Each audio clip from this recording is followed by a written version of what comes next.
Assalamualaikum warahmatullahi wabarakatuh.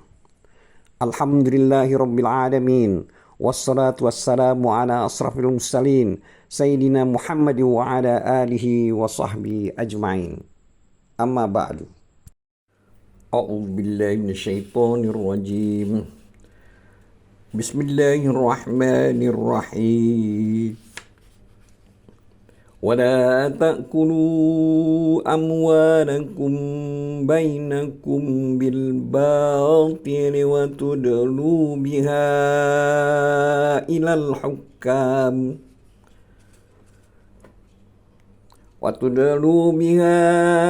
الحكام لتأكلوا فريقا من أموال الناس بالإثم وأنتم تعلمون. Artinya, dan janganlah sebagian kamu memakan harta sebagian yang lain di antara kamu dengan jalan yang batil. Dan janganlah kamu membawa urusan harta itu kepada hakim, supaya kamu dapat memakan sebagian harta benda orang lain dengan jalan berbuat dosa, padahal kamu mengetahui. Surat Al-Baqarah ayat 188. Dulur-dulur seiman, terkait dengan ayat di atas, Ali bin Abi Thalhah meriwayatkan dari Ibnu Abbas bahwa hal ini berkaitan dengan seseorang yang mempunyai tanggungan harta kekayaan tetapi tidak ada saksi terhadapnya dalam hal ini, lalu dia mengingkari harta itu dan mempersengketakannya kepada penguasa.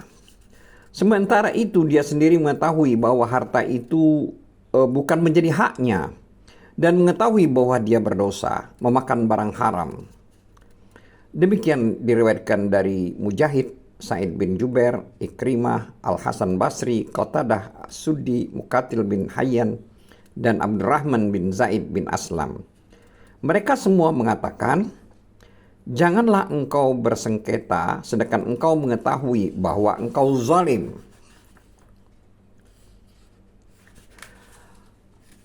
Dulur-dulur seiman, dalam kitab Sahih Al-Bukhari dan Sahih Muslim disebutkan dari Ummu Salamah bahwa Nabi SAW bersabda, ketahuilah aku hanyalah seorang manusia biasa dan datang kepadaku orang-orang yang bersengketa. Boleh jadi sebagian dari kalian lebih pintar berdalih daripada sebagian yang lain, sehingga aku memberikan keputusan yang menguntungkannya. Karena itu barang siapa yang aku putuskan mendapat hak orang muslim yang lain, maka sebenarnya itu tidak lain hanyalah sepotong api neraka. Maka terserah dia mau membawanya atau meninggalkannya. Hadis Al-Bukhari dan Muslim. Dulur-dulur seiman, dengan demikian ayat dan hadis di atas menunjukkan bahwa keputusan hakim itu sesungguhnya tidak dapat mengubah sedikit pun hukum sesuatu. Tidak membuat sesuatu yang sebenarnya haram menjadi halal atau halal menjadi haram. Hanya saja sang hakim terikat pada apa yang tanpa darinya. Jika sesuai, maka itulah yang dikehendaki. Dan jika tidak, maka hakim tetap memperoleh pahala. Dan bagi yang melakukan tipu muslihat, memperoleh dosa. Oleh karena itu, Allah Subhanahu wa Ta'ala berfirman, yang artinya, dan janganlah sebagian kamu memakan harta sebagian yang lain di antara kamu dengan jalan yang batil. Dan janganlah kamu membawa urusan harta itu kepada hakim, supaya kamu dapat memakan sebagian dari harta benda orang lain itu dengan jalan berbuat dosa, padahal kamu mengetahui. Maksud dari kalimat tersebut adalah, maksud dari ayat tersebut di atas adalah, kalian mengetahui kebatilan perkara yang kalian dakwakan dan kalian propagandakan dengan ucapan kalian.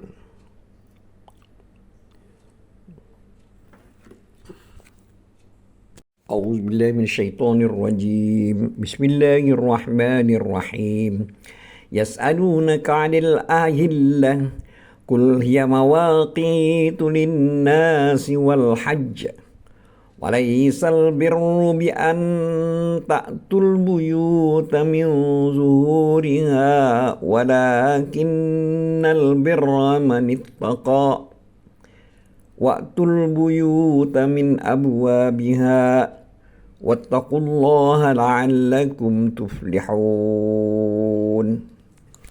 Artinya, mereka bertanya kepadamu tentang bulan sabit. Katakanlah, bulan sabit itu adalah tanda-tanda waktu bagi manusia dan bagi ibadah haji. Dan bukanlah kebajikan memasuki rumah-rumah dari belakangnya. Akan tetapi kebajikan itu ialah kebajikan orang yang bertakwa. Dan masuklah ke rumah-rumah itu dari pintu-pintunya. Dan bertakwalah kepada Allah agar kamu beruntung. Surat Al-Baqarah ayat 189. Dulur-dulur seiman, berkaitan dengan ayat di atas, Al-Aufi meriwayatkan dari Ibnu Abbas bahwa orang-orang pernah bertanya kepada Nabi SAW mengenai bulan sabit. Maka turunlah ayat yang artinya mereka bertanya kepadamu tentang bulan sabit. Katakanlah, bulan sabit itu adalah tanda-tanda waktu bagi manusia. Dengan bulan sabit itu mereka mengetahui jatuh tempo utang mereka dan iddah istri mereka, serta waktu menunaikan ibadah haji. Dulur-dulur seiman, Abdul Razak menukilkan dari Ibnu Umar, Nabi SAW pernah bersabda, artinya Allah menjadikan bulan sabit sebagai penentu waktu bagi manusia. Maka berpuasalah kalian karena kalian telah melihatnya, dan berbukalah karena melihatnya juga. Jika cuaca mendung, maka genapkanlah menjadi 30 hari.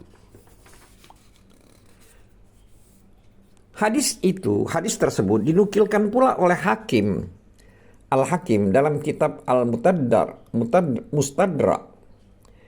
Dan menurutnya hadis ini sahih. Tetapi Al-Bukhari dan Muslim tidak meriwayatkannya. Adapun firman Allah yang berbunyi artinya, dan bukanlah kebajikan memasuki rumah-rumah dari belakangnya, tetapi kebajikan itu adalah kebajikan orang-orang yang bertakwa, dan masuklah ke rumah-rumah itu dari pintu-pintunya. Dulur-dulur seiman, Al-Bukhari meriwayatkan dari Al-Barra berkaitan dengan ayat di atas, yang artinya jika mereka hendak berikhram pada masa jahiliyah, mereka memasuki Baitullah dari arah belakangnya. Maka Allah Subhanahu wa taala menurunkan firman-Nya yang berbunyi, dan bukanlah kebajikan memasuki rumah-rumah dari belakangnya, tetapi kebajikan itu adalah kebajikan orang-orang yang bertakwa, dan masuklah ke rumah-rumah itu dari pintu-pintunya. Muhammad bin Ka'ab mengatakan, dahulu jika seorang beriktikaf, dia tidak memasuki tempat tinggalnya melalui pintu rumah. Lalu Allah menurunkan ayat ini.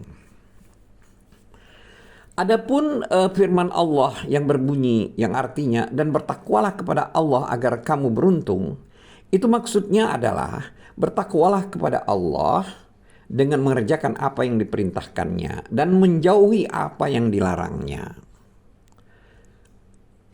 Agar kalian beruntung, kalimat ini maksudnya adalah besok, pada saat kalian berada di hadapan Allah, maka Allah akan memberikan balasan kepada kalian secara sempurna dan penuh.